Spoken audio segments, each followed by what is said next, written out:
celebrating 13 colorful years of capturing heartbeats of Kerala lights and broadcasting to the world. This program brought to you by Abraham and Associates. We are dream sellers. We help families build a bright future. വാക്കുകൾക്ക് പറയാനാകാത്ത മനസ്സിന്റെ വികാരങ്ങൾ. I love myself. മനസ്സിലെ രഹസ്യങ്ങൾ താനേ തുറക്കും.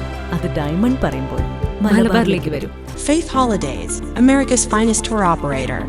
To book a trip, call 1-888-91-FAITH.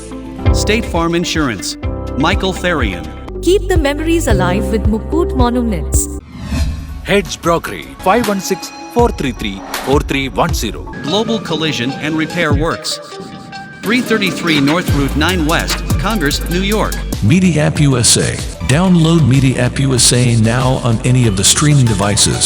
പ്രവാസി channel daily news ബുള്ളറ്റിനിലേക്ക് എല്ലാ പ്രേക്ഷകർക്കും സ്വാഗതം. പ്രവാസി ചാനൽ ഇപ്പോൾ എല്ലാ സ്ട്രീമിംഗ് ഡിവൈസുകളിലും ലഭ്യമാണ്.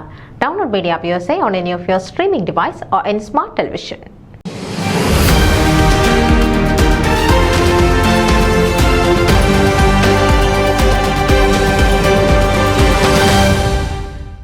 സെപ്റ്റംബർ 8 രാഹുൽ ഗാന്ധിയുടെ ബഹുമാനാർത്ഥം എർവിംഗ് ടൊയോട്ട മ്യൂസിക് ഫാക്ടറിയിൽ വെച്ച് നടക്കുന്ന പൊതുസമ്മേളനത്തിലേക്കുള്ള രജിസ്ട്രേഷൻ പുരോഗമിക്കുന്നതായി ഭാരവാഹികൾ അറിയിച്ചു.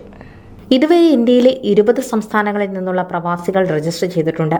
ടെക്സസിലെ വിവിധ സ്റ്റേറ്റുകളിൽ നിന്നും ഒക്ലഹോമയിൽ നിന്നും മലയാളി പ്രവാസികൾ രജിസ്റ്റർ ചെയ്തുകൊണ്ടിരിക്കുന്നു. സമ്മേളനത്തിലേക്കുള്ള പ്രവേശനം സൗജന്യമാണെങ്കിലും മുൻകൂട്ടി രജിസ്റ്റർ ചെയ്യുന്നവർക്ക് മാത്രമേ പ്രവേശനം അനുവദിക്കുകയുള്ളൂ.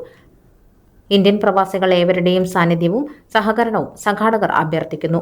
സമ്മേളനത്തിന്റെ വിജയത്തിനായി ഇന്ത്യൻ ഓവർസീസ് കോൺഗ്രസിന്റെ നേതൃത്വത്തിൽ കൂടിയ മീറ്റിംഗിൽ Indian Overseas Congress southern state president Gurdev ji, New York chapter vice chair Shri George Abraham, IOCയുടെ സ്ഥാപക നേതാവും ഡാളസ് ചാപ്റ്റർ ചെയർമാനുമായ ശ്രീ സാക് തോമസ്, ഹ്യൂസ്റ്റൺ ചാപ്റ്ററിനെ പ്രതിനിധീകരിച്ച ശ്രീ തോമസ് ഒലിയാംകുന്ന്, മാത്യു നൈനൻ, നീരജ്, സൻ ജഗ്ബിന്ദെ, കാപ്പിൽ സന്തോഷ് എന്നിവർ പങ്കെടുത്തു.